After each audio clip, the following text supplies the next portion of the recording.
Hello दोस्तों, I hope कि आप सब अच्छे होंगे। आज हम इस वीडियो में स्टेट बैंक ऑफ इंडिया के अकाउंट से रिलेटेड 2 पॉइंट्स पर बात करेंगे जो कि बीपीएससी टीचर्स के लिए बड़ा ही इंपॉर्टेंट होने वाला है।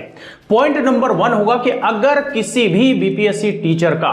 बैंक अकाउंट किसी अदर स्टेट का है और वो अपने नजदीकी पोस्टिंग वाले स्कूल के पास में ट्रांसफर करवाना चाहते हैं तो उसका प्रोसेस क्या है, इस पर हम बात करेंगे। पॉइंट नंबर 2 जिस पर हम डिस्कस करेंगे कि आप अपने स्टेट बैंक ऑफ इंडिया के बैंक अकाउंट को सैलरी अकाउंट में कैसे कन्वर्ट करवाएंगे ताकि सैलरी अकाउंट का सारा बेनिफिट्स आपको मिल सके। तो चलिए डिटेल में इन 2 पॉइंट्स पर बात करते हैं। तो पॉइंट नंबर 1 कि अगर किसी का अदर स्टेट यानी कि बिहार के अलावा किसी भी स्टेट में स्टेट बैंक ऑफ इंडिया का अकाउंट है और वो अपने आसपास जहां पे पोस्टिंग है वहां ट्रांसफर करवाना चाहते हैं, या फिर किसी का मिनी ब्रांच में ही अकाउंट है और अगर वो ट्रांसफर करवाना चाहते हैं तो आपको अपने होम ब्रांच में विजिट करने की जरूरत बिल्कुल भी नहीं है, बल्कि आप अपने पोस्टिंग वाले जगह पर ही स्टेट बैंक ऑफ इंडिया के ब्रांच में विजिट करके वहां से ट्रांसफर करवा सकते हैं, या कहे तो ट्रांसफर मंगवा सकते हैं। कैसे ट्रांसफर होगा पहले इसका कंप्लीट प्रोसेस जान लीजिए,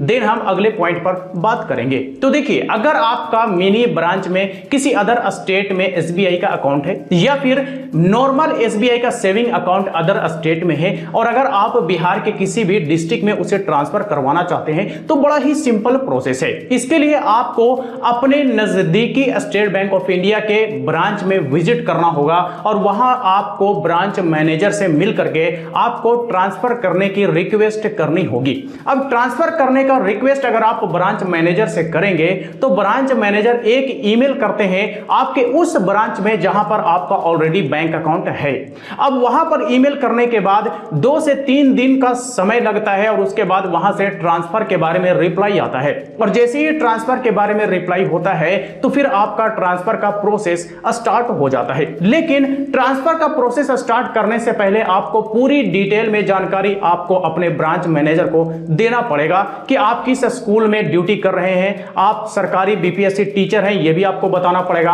आपको पदस्थापन पत्र और योगदान पत्र भी देना पड़ेगा, आधार कार्ड और पैन कार्ड भी आपको लेकर के जाना पड़ेगा ताकि किसी भी तरह का डॉक्यूमेंट के रिक्वायर्ड हो तो आप इंस्टेंटली वहां पर उन्हें प्रोवाइड करा दें और आपके अकाउंट का ट्रांसफर का प्रोसेस जल्द से जल्द कंप्लीट हो सके। और बल्कि इन स्टेप्स को फॉलो करते हुए हमारे एक शिक्षक साथी ने भी अपने बैंक अकाउंट जो कि उनका अदर स्टेट में था उन्होंने अपने बिहार के गया में ट्रांसफर भी करवाया है और सक्सेसफुली ट्रांसफर होने के बाद उन्हें पासबुक भी मिल गया है। तो इन स्टेप्स को फॉलो करते हुए अगर हमारे किसी भी दोस्त या साथी का बैंक अकाउंट किसी अदर स्टेट में है और अपने स्कूल के नियर बाय वाले ब्रांच में ट्रांसफर करवाना चाहते हैं तो आप आसानी से इस तरह से करवा सकते हैं। अब हम बात करते हैं पॉइंट नंबर 2 पर, जो कि है कि अपने एसबीआई अकाउंट को जो कि सेविंग अकाउंट है, नॉर्मल अकाउंट है, उसे सैलरी अकाउंट में कन्वर्ट कैसे करवाएं। तो इसके लिए भी आपको अपने होम ब्रांच विजिट करने की जरूरत नहीं है,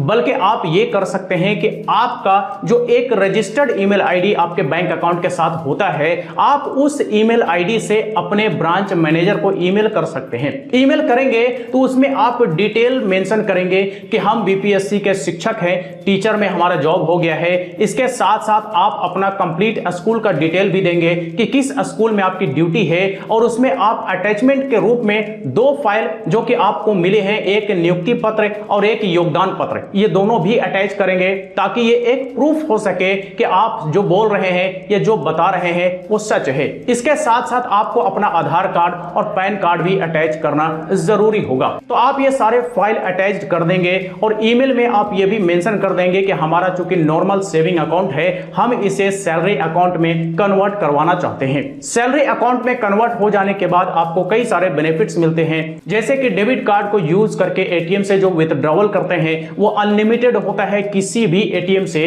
इसके साथ साथ जो एनुअली एटीएम कार्ड पर चार्ज लगता है वो चार्ज आपके डेबिट कार्ड पर नहीं लगता है। इसके साथ साथ आपको बेनिफिट चेकबुक पर भी मिलता है कि आपका जो चेकबुक ईयरली जो चार्ज होता है वो चेकबुक पर भी नहीं लगता रहता है। इसके साथ साथ जो मिनिमम मेंटेनेंस बैलेंस अकाउंट में चाहिए होता है उसकी भी जरूरत नहीं पड़ती है। तो ये सारा बेनिफिट्स है सैलरी अकाउंट का। तो इसलिए मैंने सोचा कि इस पर भी एक वीडियो तो बनता है कि कैसे अपने नॉर्मल एसबीआई के सेविंग अकाउंट को सैलरी अकाउंट में कन्वर्ट करवाएंगे। तो इन स्टेप्स को फॉलो करते हुए आप अपने नॉर्मल एसबीआई अकाउंट को सेविंग अकाउंट में कन्वर्ट करवा सकते हैं। तो बस यही कुछ था आज के इस वीडियो में। इससे रिलेटेड अगर फिर भी कोई सवाल हो, क्वेरी हो तो आप हमें कमेंट बॉक्स में लिख करके पूछ सकते हैं। वीडियो अच्छा लगा हो तो लाइक करें, ज्यादा से ज्यादा लोग सब शेयर करें और इसी तरह के वीडियोस के लिए हमारे YouTube चैनल को भी सब्सक्राइब करें।